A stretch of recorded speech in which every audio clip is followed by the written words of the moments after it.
오늘 시간에는 염려 대신 기도와 간구를 이라는 제목을 가지고 말씀 증거하도록 하겠습니다.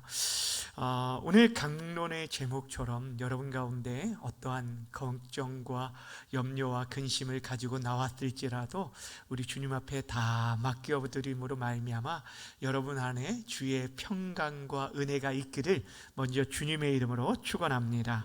오늘 빌립보 교회 성도들을 향한 사도 바울의 여러 권면의 말씀들을 우리가 보게 됩니다. 어떤 것이 있냐면 주 안에 서라, 주 안에서 같은 마음을 품으라, 주 안에서 기뻐하라, 또한 아무것도 염려하지 말고 모든 일을 하나님 앞에 아뢰라, 이런 여러 권면들의 말씀이 나옵니다. 이제 사도 바울이 이 서신을 마무리하기 전에 빌립보 성도들을 향한 여러 권면들을 이제 한꺼번에 쭉 하게 되어지는데, 어떠한 사랑의 마음을 가지고 이런 권면들을 하게 되는지를 우리가 한 가지 한 가지를 살펴보도록 하겠습니다. 그 가운데 오늘 1절의 말씀에 보면 그가 정말 이 빌립보 성도들을 얼마나 마음 다해 사랑하면서 그들에게 권면하는 것들을 보게 되는데, 1절 말씀 함께 읽어보도록 하겠습니다. 시작. 그러므로 나의 사랑하고 사모하는 형제들, 나의 기쁨이요 면류가 아닌 사랑하는 자들아, 이와 같이 주 안에 서라. 아멘. 그러므로 라는 단어로 시작하는 것은 그 앞의 내용과 연결되어져서 그들에게 하고 있는 권면의 말씀입니다. 그러니까 그 앞에 내용들 끌어다가 결론적으로 저들에게 주는 권면의 말씀이 바로 이 그러므로라는 것이에요. 자, 그렇다면 4장 앞부분에 있는 3절 마지막에 어떤 내용들이 있었냐면, 사도 바울이 빌립보 성도들에게 지난 시간에 뭐라고 얘기했냐면 너희들은 나를 뭐하라고요? 본받는 자 되라 라고 얘기를 합니다. 그러면서 무엇을 본받으라고 하냐면 자신이 가지고 있는 스펙들, 그러니까 다른 사람에게 자랑할 만한 것들이 굉장히 많음에도 불구하고 그가 그리스도를 아는 지식을, 즉 그리스도를 얻기 위해서 그 모든 것을 배설물과 같이 다 여기고 그가 그리스도를 쫓아가는 삶, 그리고 그 표대를 향해서 가는데 아직까지 다 이루었다 함도 아니요, 다 완성했다 함도 아니고 그가 지금도 여전히 그것을 위해서 쫓아가는 믿음의 삶을 산다라고 얘기했는데, 그것을 본받으라는 거예요. 그리스도를 추구하는 삶, 그리스도를 얻기 위해서 자신의 모든 것들을 내어놓는 그 삶을 본받으라 라고 얘기한 것입니다. 그렇게 할 수 있었던 비밀이 무엇에 있냐면, 자신이 이미 어떤 시민권을 가진 자라고 말하냐면 하늘 시민권을 가진 자이다. 그리스도를 기다리는 자다. 그리스도께서 임하실 때 영광스러운 모습으로 변화될 것들을 그가 믿었기 때문에 그는 지금 사람들 앞에서, 그 빌립보 성도들 앞에서 나를 본받는 자 되라 라고 자신 있게 말했습니다. 그러면서 그와 함께 지금 그들에게 뭐라고 얘기하냐면 너희들이 이렇듯 주 안에 서라 라고 얘기합니다. 이와 같이 주 안에 서라 라고 얘기하고 있는 거예요. 여기서 서라라는 단어는요, 어떤 단어냐면 어떠한 위협 앞에서도 머무르지 않고 뒤로 물러서지 않고 그 자리를 지키는 것을 말하는 거예요. 그러니까 믿음을 지키는 것이 힘들고 어려운 시대에 살고 있지만 그들이 끝까지 그 믿음을 지킬 것들에 대해서 권면하고 있는 것을 보게 되어집니다. 그런데 오늘 이 사도 바울이 그렇게 권면하면서 저들을 향해 호칭이 뭐라고 말하냐면 나의 사랑하고 사모하는 형제들, 나의 기쁨이요 면류가 아닌 사랑하는 자들아 라고 얘기하고 있죠. 한마디로 사랑하고 사랑하는 자들이라 라고 얘기하고 있습니다. 여러분, 사도 바울이 지금 얘기하는 것은 그냥 그들 듣기에 좋은, 그냥 듣기 좋으라고 하는 말이 아니라 정말 전심으로 그들 사랑했다는 것을 1장에 시작할 때부터 그를 얘기했어요. 그는 예수 그리스도의 심장을 가지고 이 성도들을 사랑하고 있는데, 그것을 증거해 줄 사람, 증인이 누구냐면 하나님이 나의 증인이다 라고 말할 정도로 그렇게 사랑한다고 얘기하고 있어요.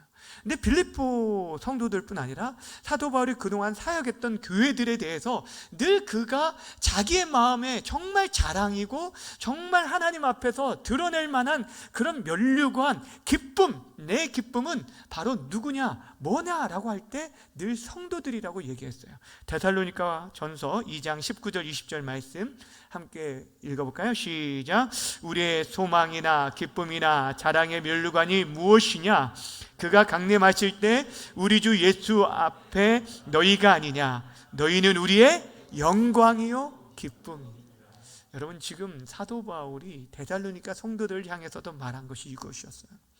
그의 기쁨과 자랑, 바로 많은 교회를 설립한 그거에 대한 자신의 이름이 높아진 이런 것이 아니라, 무엇이 자신의 기쁨과 자랑과 면류관이라고 말을 하냐면 바로 예수를 믿고 변화되어져서 예수 생명을 가지고 살아가는 성도들 한 사람 한 사람이 바로 바울에게 있어서는 참된 기쁨이다 라고 얘기를 하는 거예요. 그것이 하나님 앞에서 자신이 받을 면류관이다 라고 얘기하는 것을 보게 됩니다. 사랑하는 여러분, 이런 차원에서 본다면 여러분들에게 있어서 이렇게 고백할 만한, 저 사람이 나의 기쁨과 자랑이고 면류관입니다 라고 말할 만한 그런 복음의 열매들이 있는가 한번 생각해 보세요. 구역지향님을 오랫동안 섬긴 분들은 아마 그런 경험들이 아마 있을 거예요. 이제 막 신앙생활 하는 사람이 구역 식구가 그들을 믿음으로 때로는 눈물로 양육하고 세워가는 가운데 그가 이제 교회의 기둥과 같은 일꾼으로 세워졌을 때 가끔 어떤 분들이 그래요. 제가 저분 전도해가지고 지금 우리 교회 이렇게 권사로 되었다고. 이제 어떤 권사님이 그런 얘기를 하실 때 얼마나 그게 기쁨이 되었을까. 이게 그냥 자랑하고 싶은 것이 아니라 하나님 보실 때 그것이 참 기쁨이다라고 얘기하는 그런 모습에 이런 그런 마음이 들었어요. 바울이 바로 그런 고백을 하고 있는 거예요. 여러분, 목회자에게 있어서도 참 마찬가지예요. 목회자에게 있어서 사역의 기쁨, 그리고 사역의 그 면류관, 자랑이라고 할 수 있는 것은 다른 게 아니에요. 성도들이 전심으로 진심으로 하나님을 만나고 하나님을 사랑하며 그 말씀 앞에 순복하며 나아가는 그런 걸음걸음을 볼 때 참 기쁘다, 제 마음 가운데 기쁨인데 우리 주님께서 얼마나 기뻐하실까, 그런 생각을 할 때가 참 많이 있어요. 우리가 지지난주 그 선교 헌신 주일로 예배를 드리면서 선교사의 사역을 위해서 우리가 더 기도하고 헌신을 다짐하자라고 얘기를 했었잖아요. 그런데 지난 주일에 어떤 권사님이 무명으로 선교헌금을 이렇게 하셨어요. 이제 100만 원을 하셨는데 그 금액을 떠나서 그 말씀 앞에서 순종하면서 또 그 힘들고 어려운 가운데서 이렇게 그 일들을 다른 사람 알지 못하게 하시는 그런 모습들을 보면서 참 저절로 머리가 숙여지면서 참 귀하다. 근데 하나님 보실 때 얼마나 그런 마음이 귀할까라는 그런 생각을 하게 되었어요. 사랑하는 여러분, 우리에게 있어서 바꾸어서 나에게 있어서 내가 섬기고 사랑하는 그런 자들, 그리고 그들이 내 기쁨이 되어지는 그런 이 영혼들이 있는지, 우리 사랑하는 자녀들에게 있어서도 그 자녀들이 정말 하나님 앞에 올려드릴 만한 그러한 열매들로 하나님의 기쁨이 되어지는 그런 모습인지, 바꾸어서 우리 자신은 하나님 보실 때 그런 모습인지, 나는 하나님의 기쁨이 되고 있는지, 하나님이 정말 두고 보기에 아까운 정말 그런 기쁨의 사람인지, 하나님이 우리를 얼마나 자랑스러운 그런 면류관인지 돌아보라라는 것입니다. 바로 원하기는 오늘 사도 바울이 그러므로 이와 같이 주 안에서 서라라고 말하는 것처럼 우리들이 흔들림 없이 믿음과 말씀 위에 굳게 서서 사람과 하나님과 사람 앞에서 정말 자랑과 기쁨과 면류관이 되는 우리 모두가 되어주기를 주님의 이름으로 간절히 축원합니다. 그러면서 이제 본격적으로 사도 바울은 빌립보 성도들에게 권면하는데, 그동안 앞에서 다루었던 분쟁과 갈등의 문제의 그 당사자들에게 직접적인 권면을 하는 것을 보게 됩니다. 자, 4장 2절 말씀 함께 읽겠습니다. 시작. 내가 유오디아를 권하고 순두교를 권하노니 주 안에서 같은 마음을 품으라. 여러분, 오늘 본문에 두 사람이 등장합니다. 두 사람, 이 빌립보 교회에 영향력을 끼쳤던 그런 여성도들이에요.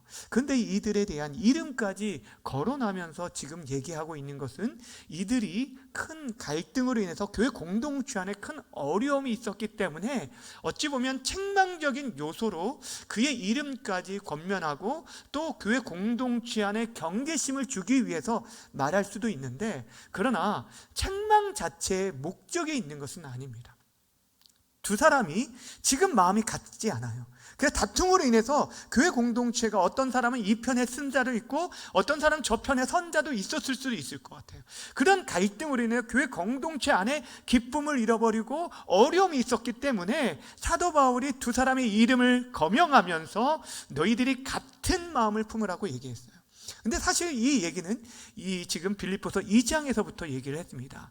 같은 마음을 품고 뜻을 합하여 한 마음을 가지고 너희들이 다툼이나 허영으로 주의 일들을 하는 것이 아니라 누구의 마음을 품고 주의 일을 하라고 말하냐면 예수 그리스도의 마음을 가지고 온유하고 겸손한 그분의 마음을 가지고 주의 일들을 감당할 것을 얘기하고 있어요.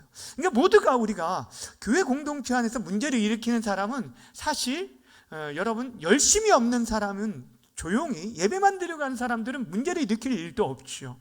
열심히 있기 때문에, 사실 교회를 사랑하기 때문에 주의 일을 감당하는데, 그러다 보면 때로는 갈등이 있을 수 있고 다툼도 일어날 수도 있습니다.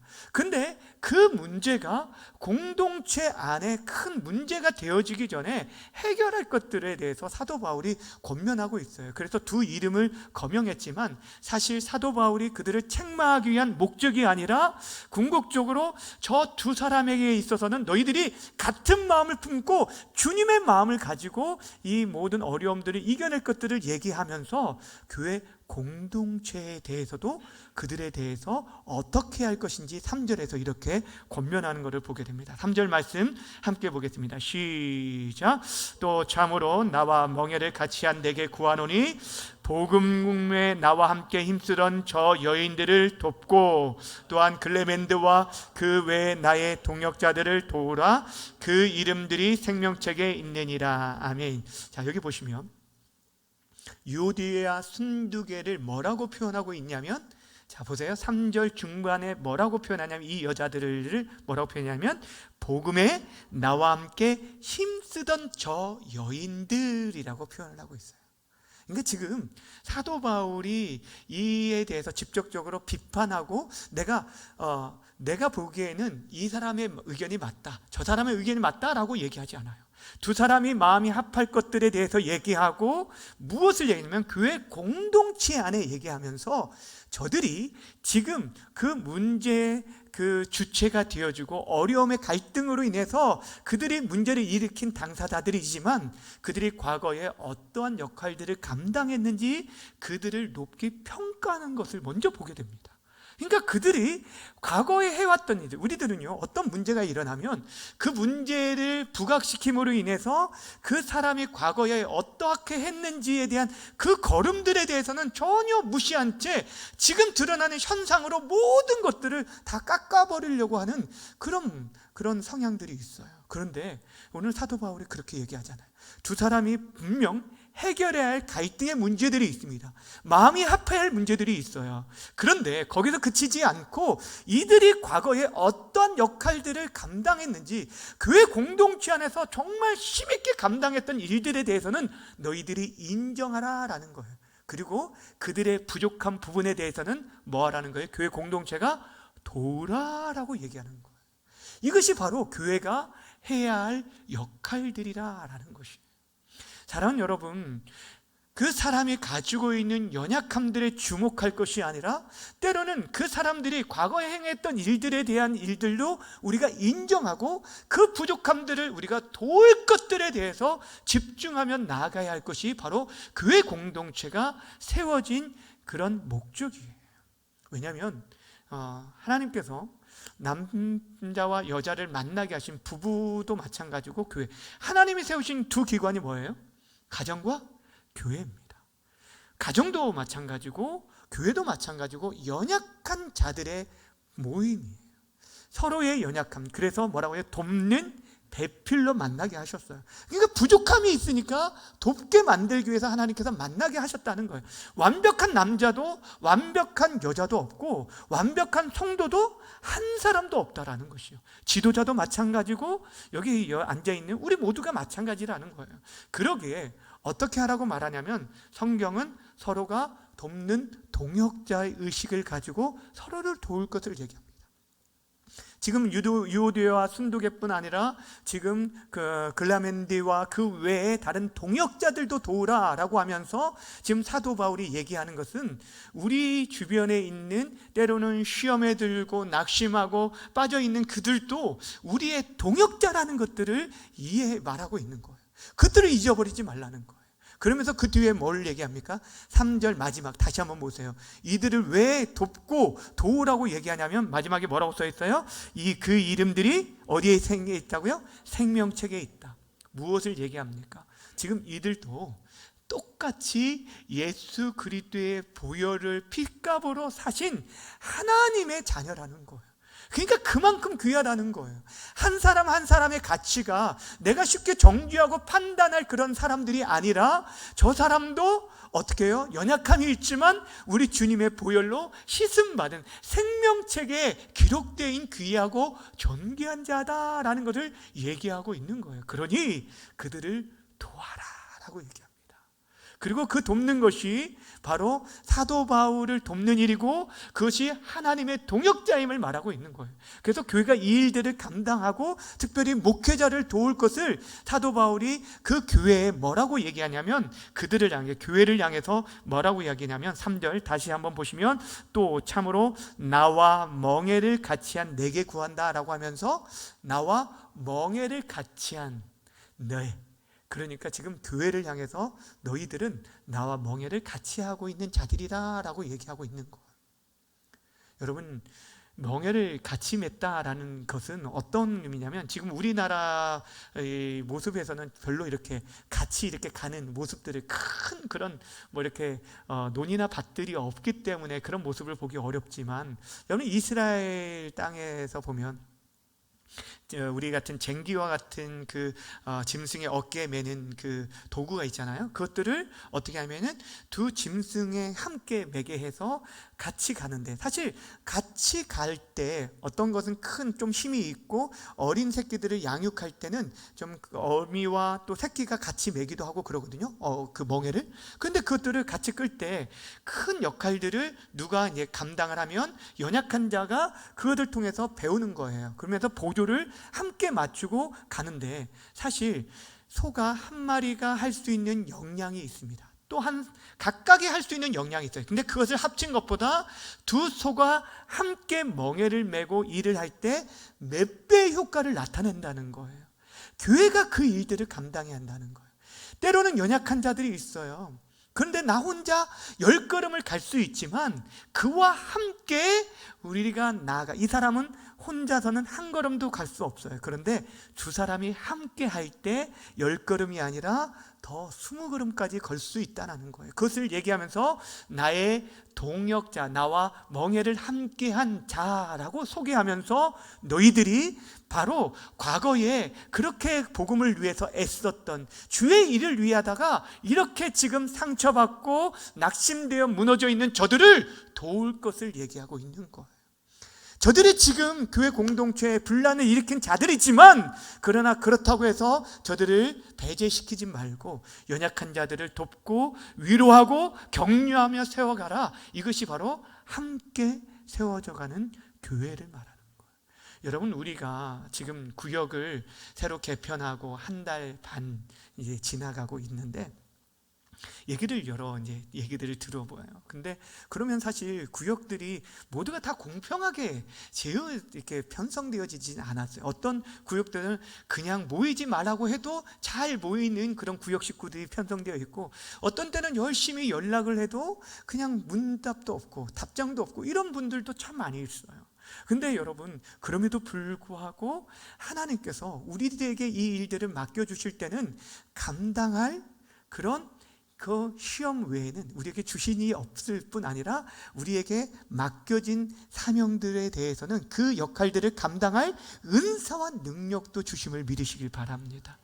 분명히 우리에게 그 일들을 통해서 우리에게 허락하신 이유가 있다라는 것입니다. 그것을 여러분들이 교역자뿐 아니라 주의 일들을 함께하는 동역자로서 일들을 잘 감당할 수 있었으면 좋겠어요. 오늘 지금 사도 바울이 그 얘기를 하고 있는 것이에요. 자, 그러면서 이제 더 나아가서 무엇을 얘기하고 있냐면 이제는 주 안에서 기뻐할 것을 얘기합니다. 지금 이 얘기는 공동체 안의 기쁨을 빼앗았던 그 모든 요소들을 제거하고 너희들이 이제 다시금 그 기쁨을 회복하는 공동체가 되라 라고 얘기합니다. 그리고 그 일을 위해서 너희들이 무엇을 하라고 얘기하냐면 오늘 5절에서 말하는데 4절과 5절 말씀 함께 읽어보겠습니다. 시작. 주 안에서 항상 기뻐하라. 내가 다시 말하노니 기뻐하라. 너희 관용을 모든 사람에게 알게 하라. 주께서 가까우시니라. 아멘. 자, 보세요. 주 안에서 항상 기뻐하라. 그것도 다시 말하는데 너희 정말 기뻐해야 한다. 너희 기쁨을 빼앗으려 하는 그 모든 것들 다 제거해야 한다. 그런데 그를 위해서 무엇을 하냐면 너희 관용을 알게 하라는 거예요. 알게 하라는, 나타내라는 거예요. 사람들이 볼 때 야, 저 사람이 가지고 있는 다른 사람을 대하는 너그러움과 온유함을 관용이라고 사전에서 얘기하는데, 여러분 사실 우리 안에 너그러움이 있나요? 온유함이 있나요? 이것이 사실 우리 안에 있는 성품들이 아닙니다. 누구의 성품이냐면 우리 주님의 성품이에요.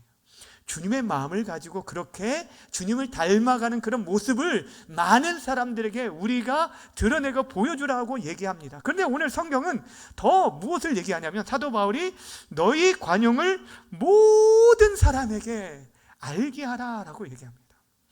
나에게 호의적으로 대하는 사람뿐 아니라 그렇지 않은 자들에게까지도 그것을 잊지 말라는 거예요. 그 관용을 주님이 우리를 대하셨던 그 마음, 주님이 우리에게 대하셨던 너그러움과 그 오래 참으심과 그 사랑, 그 온유함을 우리 또한 잃어버리지 않고 그렇게 대할 것을 얘기하고 있는 거예요. 사실 나에게 잘해주는 사람에게 잘하는 것은요, 누구나 할 수 있는 거예요. 아니, 보통 사람들이 가지고 있는 어느 정도 정말 우리가 지성과 그 인격을 가지고 있는 사람들이 그렇게 할 수 있죠. 그런데 성경은 우리에게 얘기를 합니다. 우리 그리스도인들은 어떻게 해요? 악에 대한 것들을 선으로 악을 이기라고 얘기를 합니다. 오히려 악하게 대한 사람을 똑같이 악하게 대하는 것이 아니라 선하게 대한 사람에게 선으로 갚고 악하게 대한 사람 악으로 갚는 게 아니라 악에 대한 것을 선으로 갚아주는 것, 이것이 하나님이 우리에게 요구하시는 그런 모습이라는 거예요. 그럴 때 그 공동체 안에 참된 기쁨이 회복되어질 것을 얘기하고 있는 거예요. 사랑하는 여러분, 오늘 사도 바울이 얘기하는 거 사실 우리의 힘으로는 불가능하죠. 그렇죠? 어떻게 우리가 그런 관용을 나타낼 수 있습니까? 그것도 모든 사람에게 나타낼 수 있습니까? 나에게 힘들게 하고 나를 어렵게 만들고 나를 때로는 뒤에서 막 이렇게 억울한 그런 누명을 씌우는 사람들에 대해서까지, 원수에 대해서 어떻게 그렇게 얘기합니까? 그런데 그 공동체 안에 갈등과 분쟁을 잠재울 수 있는 힘이 바로 이 관용에 있다라는 것을 얘기하고 있습니다. 왜 그렇게 하라고 얘기하냐면 주께서 가까우시니라. 주께서 가까우신다는 건 무엇일까요? 주의 재림이 가깝다라는 얘기도 있겠지만 우리 스스로가 우리가 하나님 앞에 서야 할 때가 있다는 것을 얘기해 주고 있어요. 하나님 앞에 서야 할 때, 반드시 하나님 앞에 서야 할 때가 있습니다. 우리에게 허락하신 시간, 우리에게 주신 기회, 우리가 얼마나 잘 선용했는지 반드시 하나님께서 물어보실 텐데, 그때 우리가 말할 거리가 있어야 한다라는 거예요. 그때는 우리가 더 이상 수고하지 않아도 돼요. 더 이상 우리가 애쓰지 않아도 돼요. 여러분, 그때는 우리 모든 수고를 그치고 참된 쉼을 얻게 되어질 것이기 때문에 우리에게 허락하신 시간, 우리가 정말 할 수 있는 기회를 주실 때 여러분 관용하되 모든 사람에게 관용하고, 특별히 공동체 안에 여러분들이 좀 관계하기 꺼리는 사람들이 있다라고 한다면 그들에게 더욱더 친절하고 온유함으로 주님이 어떻게 그들을 대하셨는지, 주님의 마음으로 그렇게 대할 수 있는 우리 모두가 되어지기를 바랍니다. 마지막으로 우리가 항상 기뻐하기 위해 요구하는 권면이 또 하나가 있어요. 무엇이냐면 우리의 염려를 누구에게 맡기라는 거예요? 하나님께 맡기라, 아뢰라 라고 얘기합니다. 6절 말씀 함께 읽겠습니다. 시작. 아무것도 염려하지 말고 다만 모든 일에 기도와 간구로 너희 구할 것을 감사함으로 하나님께 아뢰라. 아멘. 사실 여러분 예배하는 우리들 가운데 염려 없는 사람 손 들어보라면 있을까요? 염려 없는 분 진짜 있나요? 있으시네요. 염려 없으시. 염려라는 게 사실 어떤 겁니까? 앞으로 아직 일어나지 않는 일에 대한 것이고 또 그 일에 대해서 미리 걱정하는 것이 염려라고 말하는데, 사실 아직 일어나지 않는 일인데 그 아직 일어나지 않는 일을 내가 감당할 수 있는 일이라고 한다면 여러분 그것은 염려거리가 되지 않아요. 그런데 내가 감당할 수 없는 일에 대해서 걱정하는 것, 이것을 염려라고 얘기합니다. 근데 성경은 너희들이 염려함으로 네 키를 한 자라도 더 할 수 없을 정도로 우리가 가지고 있는 그런 능력의 한계가 있음을 인정하라 라고 얘기합니다. 여러분 성경은 하나님께서 우리에게, 우리들이 하나님의 자녀된 우리들이 그냥 모든 일들을 알아서 척척척 해내면서 하나님의 도우심 전혀 필요 없이 우리 혼자서도 다 잘하게끔 하는 그런 삶을 원하는 게 아니에요. 오히려 성경은 그렇다고 우리가 해야 할 일을 하지 않는다는 얘기가 아닙니다. 성경은 우리에게 무엇을 얘기하냐면 하나님 되심을 인정할 것을 얘기하는 거예요. 우리 인간의 연약함들을 인정하고 하나님의 하나님 되심을 인정하면서 하나님의 도우심과 그분의 은혜로 살아가는 자, 그가 바로 그리스도인들이라고 성경은 말해주고 있는 거예요. 그러니까 때로는요, 우리 그리스도인들은 늘 언제나 하나님 나라 갈 때까지 그분 앞에는 굉장히 어린 자녀들이에요. 여러분 예를 들어서 우리가 농사를 지어요. 농사를 지을 때 농부의 수고로 말미암아 그 열매를 맺는다는 것을 여러분 잘 아실 거예요. 얼마나 수고를 해야 하는지. 저희 장모님이 이번에 이제 명절 때 이렇게 많은 이렇게 반찬들을 해오셨어요. 저희가 이제 주일 준비하기 때문에 못 내려가니까 이렇게 토요일 날 이렇게 오셨는데 굉장히 많은 것들. 근데 다 장모님이 기르신 것들. 이게 얼마나 맛있어요. 이게 다 그들이 수고하신 것들. 근데 농작물은 그 농부의 발걸음 소리를 듣고 자란다, 이렇게 자라난다라고 할 정도로 그 수고가 따르잖아요. 그만큼 우리가 애써야 돼요. 수고해야 돼요. 우리의 각 주어진 삶 속에서 우리가 열심을 품고 공부도 해야 하고 일도 해야 하고 여러 가지 해야 합니다. 그런데 사실 농부가 그렇게 열심히 일을 할지라도 결정적으로 좋은 햇빛과 비를 주시는 분은 누구입니까? 하나님이죠. 그것을 인정하라는 거예요. 그러니까 하나님의 도우심을 날마다 구하라는 것은 뭐냐면, 내가 이것을 심었어도 하나님, 이 궁극적으로 자라게 하신 분은 하나님이십니다. 하나님, 때를 따라 햇빛과 비를 내려주십시오. 주의 은혜를 구합니다. 병충해로부터도 막아주시고 여러 모든 그 악조건에서도 하나님의 은혜를 구하면서 지혜를 구하면서 나아가는 것, 이것을 하나님께서 원한다는 거예요. 우리가 할 수 없는 영역, 우리가 고민해도, 우리가 염려해도 감당할 수 없는 그 모든 것들을 우리의 힘으로 고민하지 말고 염려 대신 무엇을 하라고 말하냐면 기도와 간구를 하라라고 얘기합니다. 여러분 6절 말씀에만 이 간구에 대한 내용이 관련된 단어가 몇 가지가 나오냐면, 자 6절 한번 다시 한번 보여주실래요? 6절 몇 가지가 나와요? 여러분 눈에 찾았어요? 몇 개가 나옵니까? 몇 가지가 나옵니까? 기도와 관련된 단어가 4가지가 나오죠. 자 보세요. 처음에 아무것도 염려하지 말고 다만 모든 기도, 간구, 구할 것, 아뢰라, 4가지가 나와요. 이건 무엇을 얘기합니까? 우리 안에 있는 여러 가지 갈등들과 분쟁과 아픔, 우리의 힘으로 해결할 수 없는 많은 문제들을 어떻게 하라는 거예요? 하나님 앞에 구하고 기도하고 또 구하고 또 구하라는 거예요. 이것을 말하는 거예요. 너희들의 지식과 너희들의 생각을 의지하지 말고 하나님을 전적으로 의지할 것을 얘기하고 있다라는 것입니다. 그 결과가 어떻게 되어질지. 근데 또 어떻게 구하라고 하냐면 거기서 기도할 때 주의할 게 감사함으로 아뢰라는 거예요. 여러분, 감사함으로 아뢰라는 것은 결국 무엇이냐면 우리가 간구한 것보다 더 좋은 것들로, 날마다 우리가 부하는 것보다 더 풍성한 것들로, 우리가 행한 것보다 더 귀한 것들로 주신 하나님을 신뢰할 것을 얘기하고 있는 거예요.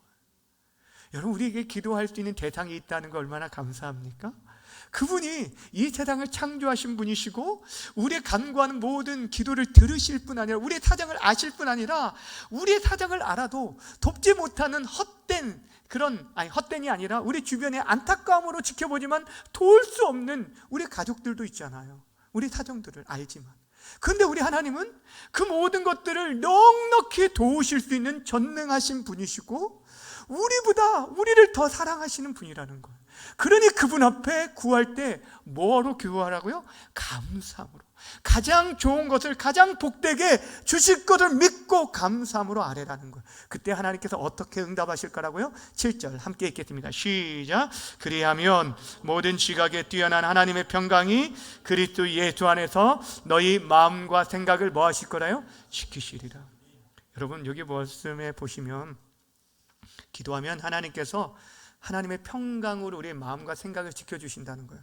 아니 근데 이게 뭔 기도 응답이야 라고 생각할 수도 있을지 모르지만 이것이 여러분 최고의 기도 응답입니다.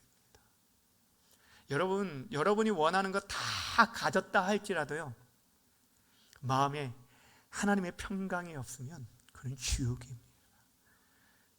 여러분이 원하는 것 정말 다 이뤘다 할지라도 마음이 불안하면 여러분 살 수가 없어요. 그런데 하나님께서 우리의 마음과 생각을 지켜주시면 그 안에 참된 평안을 얻으면 다른 것이 두렵지 않아요. 무섭지가 않아요.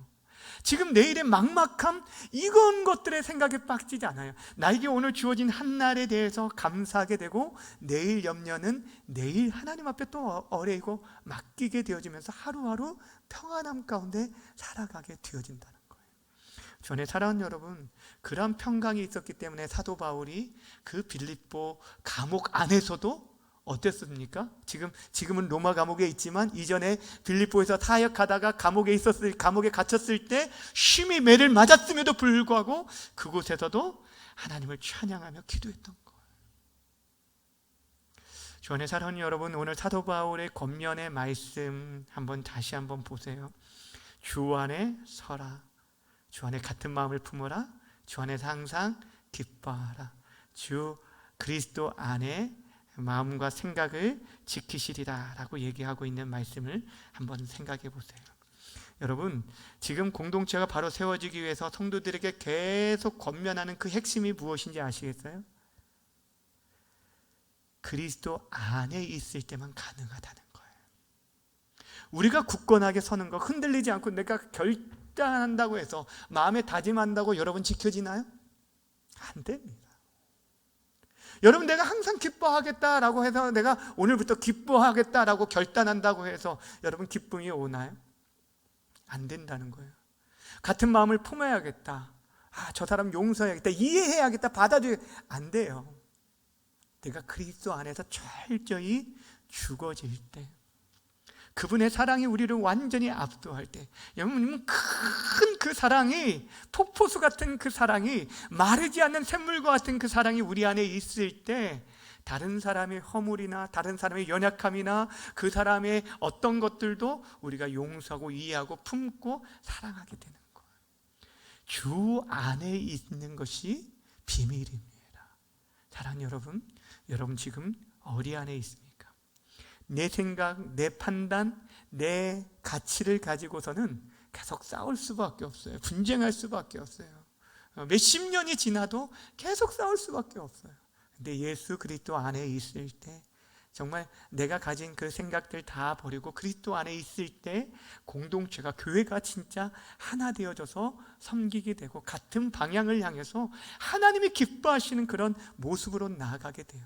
좀 부족함이 있을 수 있어요. 연약함이 있을 수도 있어요. 그러나 그럼에도 불구하고 여러분, 복음에서 벗어나지 않았다고 한다면, 진리에서 떠나지 않았다면 그들이 하나님께서 인정해 주신 생명책에 기록되어 있는 예수 그리스도의 보혈로 말미암아 구원받은 하나님의 백성이라면 그 연약한 자들과 함께 갈 수 있도록 우리가 주 안에 서 있고 주 안에서 같은 마음을 품고 그 안에서 한 마음을 품기 위해서 또한 함께 기뻐하기 위해서 여러분의 염려들, 공동체 안의 염려들 주님 앞에 맡기고 아뢰이며 나아갈 수 있는 저와 여러분 되어주기를 바랍니다.